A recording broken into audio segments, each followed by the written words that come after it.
நம்மளுடைய கோயில் பயணத்தில் இன்றைக்கி பார்க்கக்கூடிய ஒரு அதி அற்புதங்களை உள்ளடக்கிய கோயில் சென்னை மாநகரத்தில் இருக்கக்கூடிய குன்றத்தூர் முருகர். குன்றும் இருக்கும் இடத்தில் எல்லாவற்றிலும் குமரன் இருப்பான் அப்படின்றது தான் ஒரு ஐதீகம். அந்த வகையில் முருகர் குடி கொண்டதாலே இதுக்கு குன்றத்தூர்னு பேர். ஒரு சிறிய மலை, கிட்டத்தட்ட ஒரு 84 படிகள் பெற்ற ஒரு மலை.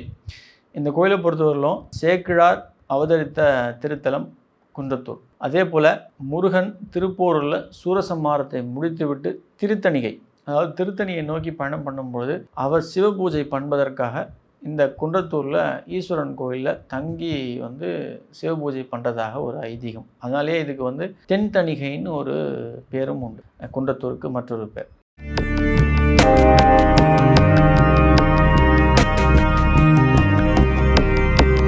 நமஸ்காரம். ரகசிய உண்மை நேயர்கள் அனைவருக்கும் என்னுடைய அன்பான வணக்கங்கள், வாழ்த்துக்கள். அடியார்கள் வாழ, அரங்கன் நகர் வாழ, சிறகோப்பந்தன் தமிழ் நூல் வாழ, கடல் சூழ்ந்த மண்ணுலகம் வாழ, மனவாள மாமுனியே இன்னும் ஒரு 100 ஆண்டு வாழிய. அந்த வகையில் இந்த கோவில் நான் சொன்ன மாதிரி நடந்து போகிறீங்க அப்படின்னா நடந்து போகிறது சிறப்பு.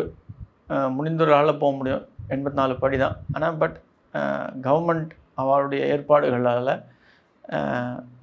பைக், கார், பஸ் போன்ற வசதிகளோட ரோடும் போட்டு சன்னதிக்கே எடுத்துன்னு போய் சேர்க்கக்கூடிய அளவுக்கு வசதிகளும் செய்யப்பட்டிருக்கிறது.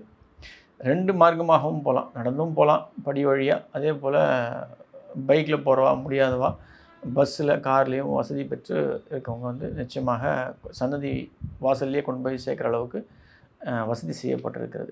இந்த கோயிலில் எஸ்பெஷலி கல்யாணம் அப்படின்றது சிறப்பாக நடைபெறும். அதே போல் சின்ன குழந்தைகளுக்கு காது குத்துதல் அப்படின்றது இந்த கோயிலில் நடக்கும். இந்த வட்டாரம் பார்த்திங்க அப்படின்னாலே எல்லாருக்குமே திருத்தணை, குன்றத்தூர், அதே போல் ஈவன் பழனிலேருந்தே பார்த்திங்க அப்படின்னா பசங்களுக்கு காது குத்துதல் அப்படின்றது ஒரு வழக்கம் உண்டு. சயின்டிஃபிக்கலாக ஒரு சில காரணங்கள் இருந்தாலும்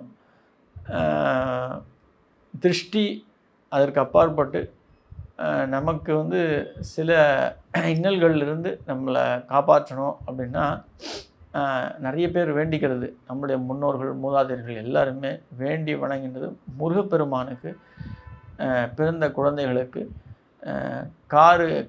காது குத்தி அங்கே கம்மல் மாட்டுறது அப்படின்றது ஒரு வழக்கம் உண்டு.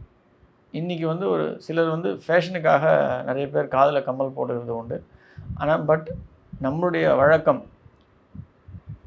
நம்ம மூதாதையர்கள் நமக்கு செய்த ஒரு விஷயம் என்ன அப்படின்னா, வேண்டுதலில் இரு காதுகளையும் குத்தி துவாரங்கள் அதில் போட்டு அதில் காதில் கடுக்கண் கம்மல் போடுறது ஒரு ஒரு ஒரு கலாச்சாரமாக இருந்தது.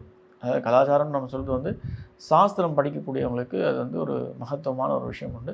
2 காதுகள்லேயும் அந்த துவாரத்தோடு கடுக்கன் போட்டுக்கிறது நல்லது. அந்த வகையில் குன்றத்தூர் முருகர் கோயிலில் நிறைய இந்த காதணி நிகழ்ச்சிகள் நடைபெறது தினந்தோறும் நம்ம பார்க்க முடியும். தனி சிறப்பு பெற்றது. அதற்கு அப்பாற்பட்டு கோயிலில் கல்யாணம்ன்றது சிறப்புற்று விளங்கும். இது எதுக்கு சொல்கிறேன் அப்படின்னா, இந்த கோயிலில் திருமணத்திற்காக எப்பேற்பட்ட தடைகள் இருந்தாலும், தடங்கல்கள் இருந்தாலும், இந்த மலை 84 படிகள் கொண்ட மலையை நீங்கள் ஏறி இறங்கிட்டீங்க அப்படின்னா முருகர் நிச்சயமாக நிறைவேற்றி கொடுப்பார். இதில் என்ன சூட்சம் அப்படின்னா, இங்கே காசி விஸ்வநாதர் சன்னதி உண்டு. என்னதான் வள்ளி தெய்வசேனையோடு நமக்கு முருகரை இங்கே பார்த்தாலும், காட்சி கொடுத்தாலும், நீங்கள் ஒரு பார்வையில் நீங்கள் பார்க்குறீங்க அப்படின்போது முருகர் நமக்கு வள்ளியோடையோ அல்லது தெய்வசேனையோட தான் நமக்கு காட்சி கொடுப்பார். அந்த அளவுக்கு வடிவமைக்கப்பட்ட ஒரு சிறப்பு பெற்ற ஒரு கோயில் தான் திருச்செந்தூர் முருகப்பெருமானுடைய அமைப்பு. இந்த கோயில் நாகருக்கு தனி சன்னதி உண்டு. அதே போல் கால பைரவருக்கு உண்டு, தட்சிணாமூர்த்திக்கு உண்டு. இங்கே பெரிய மரம், ஆலமரம் இந்த நாகர் சன்னதியை ஒட்டி இங்கே அமைக்கப்பட்டிருக்கும். அதை வலம் வந்தீங்க அப்படின்னாலே எப்பேற்பட்ட நாகதோஷங்கள் இருந்தாலும் நம்ம விட்டு விலகுவதாக ஐதீகம் உண்டு. அந்த அளவுக்கு சிறப்பு பெற்ற ஒரு தணிகை மலை தான் தென்தணிகைன்னு அழைக்கப்படுகின்ற திருச்செந்தூர் முருகர், குன்றத்தூர் முருகர். வாயை திறந்தாலே நமக்கு திருச்செந்தூர் தான் ஞாபகம் வருது. அந்த அளவுக்கு பிரசித்தி பெற்றது.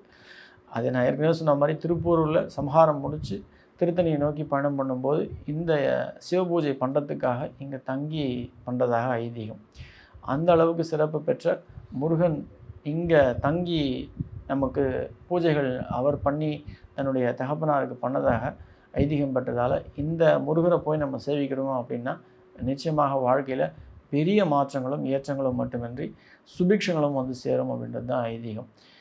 கல்யாணம் அப்படின்ற ஒரு விஷயம் நீங்கள் உங்களுக்கு நடக்கணும் அப்படின்னா நிச்சயமாக இந்த முருகரை நீங்கள் போய் வேண்டினீங்கன்னா நிச்சயமாக நடைபெறும். இதில் என்ன சூட்சமம் அப்படின்னா, நீங்கள் அந்த 80 படி தாண்டி ஏறி போகிறீங்க அப்படின்னா வலம்புரி விநாயகர் உண்டு இந்த கோயிலில். அது ஒரு தனி சன்னதி, தனி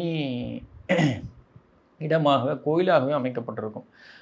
நீங்கள் முருகரை சேவிக்கிறதுக்கு முன்னாடியே இந்த வலம்புரி விநாயகரை பிரதர்ஷனம் பண்ணி வேண்டி அவர்கிட்ட உங்களுடைய விண்ணப்பத்தை வச்சுட்டு தான் நீங்கள் வந்து அவருடைய தம்பியான முருகரையே பார்க்க முடியும். அவ்வாறு நீங்கள் போகிறீங்க அப்படின்னும் போது நிச்சயமாக உங்களுக்கு நீங்கள் எதிர்பார்க்குற எல்லா நன்மைகளும் உங்களை வந்து சேரும் அப்படின்றது ஐதீகம்.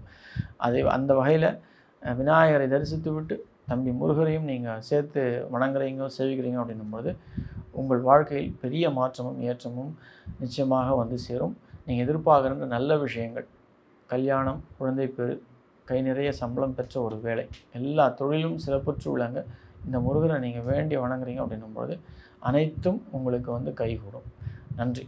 ஆழ்வார் ஆச்சாரியன் எம்பெருமானார் ஜீயர் திருவிழிகளே சனம். ஆண்டாள் பி. சொக்கலிங்கம் திருவிழிகளே சனம் சனம் சனம்.